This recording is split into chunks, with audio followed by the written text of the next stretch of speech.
ይስጥልን ውድ ኢትዮ ከረንት ዩቲዩብ ገጽ ተከታዮችና አድማጮች እንደምን አላችሁ? ለዕለቱ የተመራረጡን አርዕስተ ዜና ወደ እናንተ ይዘን ቀርበናል። ትልቁ የጦር መርከብ ቀይ ባህር ገባ።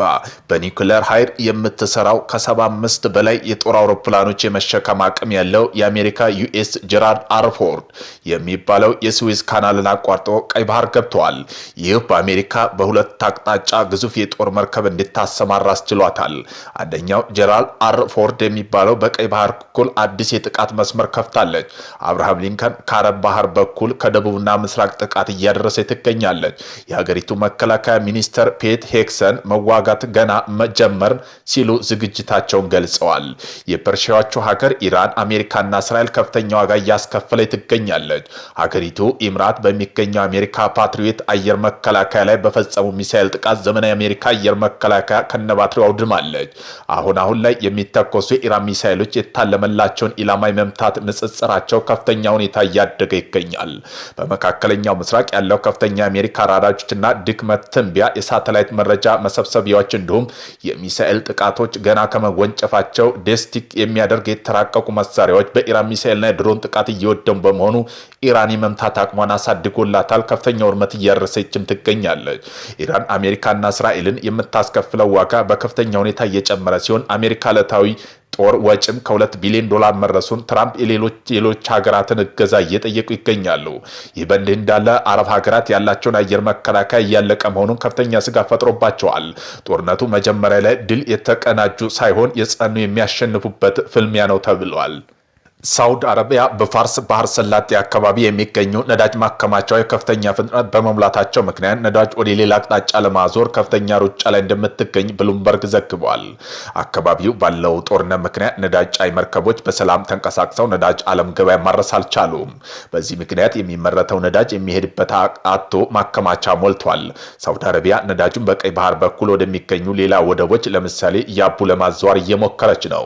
በዚህ ዘገባ ላይ እንደተጠቀሰው በመካከለኛው ምስራቅ ባለው ጦርነት ሳቢያ አሜሪካ ነዳጅ ዋጋ ከ2024 በኋላ ከፍተኛ ቁጥር ደረጃ ላይ ደርሰዋል። ጦርነቱ ከወታደራዊ ግጭት ባለፈ ሳውዲ አረቢያ ነዳጇን ለዓለም አቀፋዊ ማቅረብ እንዳትችል የሎጂስቲክ የመጓጓዣ እክል እየፈጠረባት መሆኑን ብሉምበርግ በዘገባው አመላክተዋል። ኢራን 500 ሚሊዮን ዶላር የሚገመት የአሜሪካ ራዳር ሲስተም ከጥቅም ውጭ አደረገች ተብለዋል። ታህድ የተባለ የራዳር ሲስተም የጆርዳን ይገኝ እንደነበር ተገልጾ ኢራን ይህን የራዳር ሲስተም ለማጥቃት ሰው አልባ አውሮፕላን ወይም ድሮን ተጠቅማለች ተብሏል። በሌላ በኩል የኢራን ፕሬዝዳንት መሱድ ፔሽኪያን ጎረቤት ሀገር ይቅርታ ጠይቀው ጥቃቱ የተፈጸመው አለመግባባት በመፈጠሩ እንደሆነ አብራርተው ኢራን ካሁን በኋላ በጎረቤት ሀገራት ላይ የምታደርገው ጥቃት እንደሌለ ተናግረው፣ በሌላ በኩል አሜሪካው ፕሬዝዳንት ዶናልድ ትራምፕ ኢራን እጅ ካልሰጠች ጦርነቱ እንደማይቆም ገልጸዋል። ፔሽኪያን በበኩላቸው ፕሬዝዳንት ዶናልድ ትራምፕ ኢራን ባለስልጣን እጅ እንዲሰጡ ያቀረቡት ጥሪ ህልም ነው ሲሉ አጣጥለውታል። ፕሬዝዳንቱ አሜሪካ እስራኤል በኢራን ላይ የሚፈጽሙት ጥቃት እንዳላቆሙም ገልጸዋል።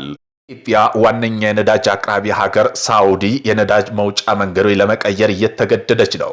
የሳውዲ ነዳጅ ወደ ቀይ ባህር ዳርቻ ሊመጣ ነው። በፋርስ ባህር ሰላጤ አካባቢ ባለው ጦርነት ስጋት ሳቢያ የነዳጅ ጫኝ መርከቦች እንቅስቃሴ በመስተጓጎሉ ሳውዲ አረቢያ ምርቷን ወደ ቀይ ባህር ወደቦች ለማዞር ጥረት እያደረገ መሆኑን ተዘግቧል። መደበኛ የነዳጅ ማጓጓዣ መስመሮች በመዘጋታቸው በፋርስ ባህር ሰላጤ የሚገኘው ማከማቻ ለከፍተኛ መሞላት ተጋልጧል። ሳውዲ ይህን ችግር ለመቅረፍ ነዳጁ ወደ ቀይ ባህር ዳርቻ የያቡን ወደብ ለማዞር ከፍተኛ ርብርብ ትገኛለች። በመካከለኛው ምስራቅ ያለው ግጭት በፈጠረው የሎጂስቲክ እክል ሳቢያ አሜሪካ የነዳጅ ዋጋ ከ2024 በኋላ ከፍተኛ ደረጃ ላይ መድረሱ ተነግረዋል። የአሜሪካው ፕሬዝዳንት ዶናልድ ትራምፕ እኛ ካልመረጥነው ጦርነቱ አይቆምም አሉ። የኢራኑ ቀጣይ መሪ የሚመረጥበት እኛ ይሁንታ ሲያገኝ ብቻ ነው። ከኛ ይሁንታ ሳያገኝ የተመረጠ መሪ አይቆይም። በየ10 ዓመቱ ወደ ኋላ መመለስ እንደሌለብን ማረጋገጥ እንፈልጋለን ሲሉ ተናግረዋል። የኢራን የማታለያ ስልት ታወቀ። ኢራን ከአሜሪካና እስራኤል ጋር በገባችበት ከፍተኛ ወታደራዊ ውስጥ ዘመናዊ የጦር መሳሪያ ከጥቃት ለመከላከል የምትጠቀምበት ማታለያ ጥበብ ዲሴፕሽን የዓለም አቀፍ መገናኛ ብዙሃን መነጋገሪያ ሆኗል። ሀገሪቱ በመቶዎች የሚቆጠሩ የፊኛ ኢንፍሌቴብል ወታደራዊ ቁሶች በመጠቀም የጠላት ድሮኖች፣ ሳተላይቶችን እውነተኛ ኢላማ እንዲለዩ እያደረገ መሆኑ ተነግረዋል። እነዚህ የፊኛ ታንከሮች፣ ሚሳኤል ማስወንጨፊያና የጦር አውሮፕላኖች ከሩቅ ሲታዩ እውነተኛ ስለሚመስሉ ጠላት ውድ የሆነው ሚሳኤሎች በእነዚህ ርካሽ ቁሶች ላይ እንዲያባክን ያደርጋል። ከዚህም በተጨማሪ በኢራን አየር ማረፊያ ላይ በመሬት ላይ የሚሳሉ የውሸት የጦር አውሮፕላኖች ስዕሎች ሌላ ስልት ሆነው ከሰሞኑ መነጋገሪያ ሆነዋል። ይህ የጠላት ኃይለኛ ባዶ መሬት ላይ ጥቃት እንዲሰነዝር በማድረግ እውነተኛ የጦር አቅም ሳይነካ እንዲቆይ ያስችላል። ይህ ስልታዊ በዘመናዊ ጦርነት ውስጥ በጉልበት ይልቅ በብልሃት ስልታዊ አመራር ያለውን ዋጋ የሚያሳይ መሆኑ ተገልጿል። አሊ ካሚኒ ልጅ የሆነው ሙጂታባ ካሚኒን የኢራን ሃይማኖታዊ የበላይ መሪ ሆነ። ቴልአቪቭ በሚሳኤል እየተደበደበች ነው። የኢራን ባለሙያዎች ጉባኤ አሰምብሊን ኤክስፐርት አያቶላ አሊ ካሚኒ ልጅ የሆነው ሙጂታባ ካሚኒን አዲሱ የሀገሪቱ የበላይ መሪ አድርጎ ሾሟል። የ56 ዓመቱ ሞትጃባ የተሾሙት አባታቸው በአሜሪካና እስራኤል ጥቃት መገደላቸውን ተከትሎ በሚስጥር በተካሄደው ስብሰባ መሆኑ ተገልጿል። የአሜሪካው ፕሬዝዳንት ዶናልድ ትራምፕ ሹመቱ ተቀባይነት የሌለው ሲሉ የገለጹ ሲሆን አዲሱ መሪ ያለ አሜሪካ ፍቃድ ስልጣን ላይ ሊቆይ እንደማይችል አስጠንቅቀዋል። በሌላ በኩል አዲሱ መሪ ትዕዛዝ ተከትሎ ኢራን በእስራኤል ላይ ቴልአቪቭ ላይ መጠነ ሰፊ ሚሳኤል ድብደባ እያካሄደ መሆኑ ተዘግቧል። ከተማዋ እስካሁን አይተው የማታውቀው የሚሳኤል ማዕበል እያስተናገደች እንደሚገኝ የኢራን መገናኛ ብዙሃን ቴሌቪዥን ዘግቧል። የተባበሩት አረብ ኤምሬት ጦርነቱን በይፋ ተቀላቅላለች። የተባበሩት አረብ ኤምሬት በኢራን የውሃ ማጣሪያ ተቋም ላይ አየር ጥቃት በመፈጸም ጦርነቱን በይፋ ተቀላቅላለች በሚል በተለያዩ የእስራኤል ሚዲያ የወጡ መረጃና ዜናዎች ሐሰት መሆናቸው ተገልጸዋል።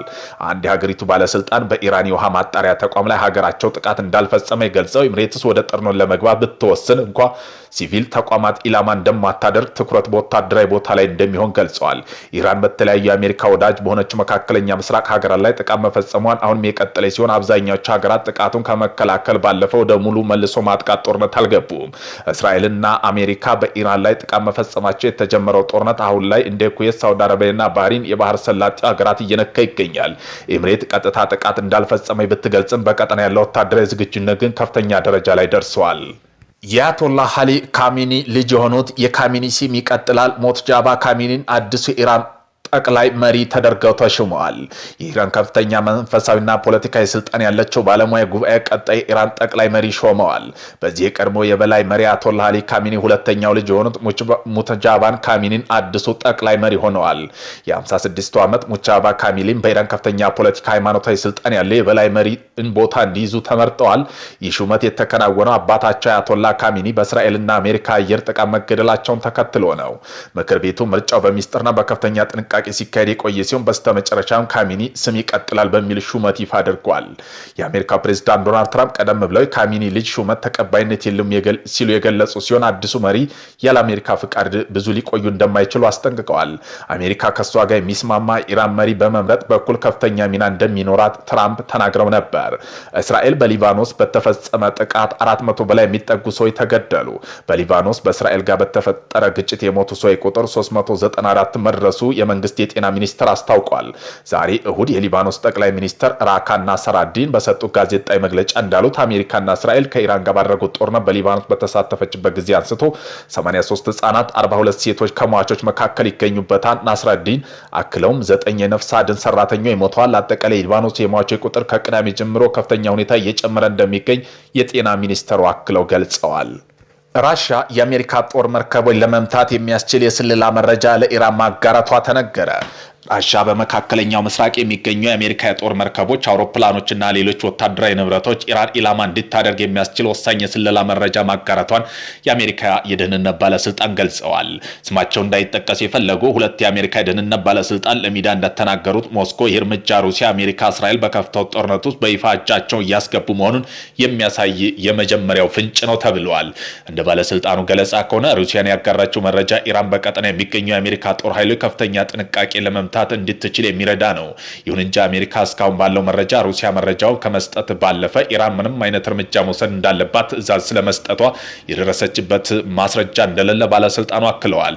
ይህ የሩሲያ እርምጃ ባለፈው ሳምንት ከአሜሪካና በእስራኤል የተጀመረ ጦርነት ተከትሎ የመጣ ሲሆን በቀጠና ያለው ውጥረት ይበልጥ ሊያባብሰው እንደሚችል ተሰግቷል። እስካሁን በጉዳዩ ላይ ከሞስኮም ሆነ ከቴህራን የተሰጠ ይፋ ምላሽ የለም። ኢራን ዓለም አቀፋዊ እገዳ የተጣለባቸው ክላስተር ሚሳይል በእስራኤል ላይ አዘነበች። በመካከለኛው ምስራቅ የተቀሰቀሰው ጦርነት ወደማይመለስበት ምዕራፍ መሸጋገሩን የሚያሳይ መረጃ እየወጡ ነው። የእስራኤል መከላከያ ኃይል ትናንት አርብ ባወጣው አስቸኳይ መግለጫ ኢራን በእስራኤል ላይ በሰነዘረችው ሚሳይል ጥቃት ዓለም አቀፋዊ እገዳ የተጣለባቸው ክላስተር የጦር አውራጅ የታጠቁ ሚሳይሎች ተጠቅማለች ሲል ከሰዋል። ይህ ኢራን ድርጊት አሜሪካና እስራኤል በጋራ በመሆን በየካቲት 21 ቀን ጀምሮ እስላማዊቷ ሪፐብሊክ ላይ የከፈተ መጠነ ሰፊ ወታደራዊ ዘመቻ ተከትሎ የመጣ እጅግ አደገኛ ያጸፋ እርምጃ መሆኑ ተገልጿል። እንደ እስራኤል ወታደራዊ ባለስልጣን ገለጻ ኢራን የተጠቀመቻቸው እነዚህ ሚሳይሎች አየር ላይ ያሉ በመፈዳት በመቶ የሚቆጠሩ ጥቃቅን ቦምቦች ላይ በሰፊ ቦታ የሚረጩ መሆናቸው ሲቪል መኖሪያ ቤት፣ ወታደራዊ ተቋማት ላይ ከፍተኛ ሰብአዊ ቁስ ጥፋት የማድረስ አቅም አላቸው። ጥቃቱ የተፈጸመው አሜሪካ እስራኤል ኦፕሬሽን ኢፒክ ፋሪ በሚል ስያሜ በኢራን ባህር ኃይልና ሚሳይል ማዕከላት ላይ ለጀመሩት ጥቃት ምላሽ ለመስጠት መሆኑ ታውቋል። ይህ አዲስ ክስተት በሁለቱም ወገን መካከል ያለው ጦርነት ወደ ከፋ ደረጃ ሊያሸጋግረው እንደሚችልም ተነግሯል። ትራምፕ ኩባ ለመፈራረስ ተቃርባለች አሉ። ትራምፕ ከሲኤንኤን ጋር ባደረጉት ቆይታ አሜሪካ ሁለተኛው ፕሬዝዳንት ዘመቻ ባስመዘገበች ወታደራዊ ስኬት በመኩራራት ኩባ በቅርቡ ትወድቃለች ብለዋል። ፕሬዝዳንት የውጭ ጉዳይ ሚኒስተር ማርክ ሩቢዮ ወደ ሃቫና በመላክ ከኩባ ጋር ስምምነት ለመፍጠር እንደሚሞክሩ ጠቁመዋል። አሜሪካ በቬንዙዌላ ላይ የጣለችው የነዳጅ ማዕቀብና የባህር ላይ ቁጥጥር ምክንያት ኩባ ከዚህ ቀደም ስታገኝ የነበረውን ነዳጅና የገንዘብ ድጋፍ ተቋርጠዋል። ይህም የሀገሪቱ ኢኮኖሚ ቀውስ እንዲባባስ፣ ከፍተኛ የነዳጅ እጥረት እንዲከሰት አድርገዋል።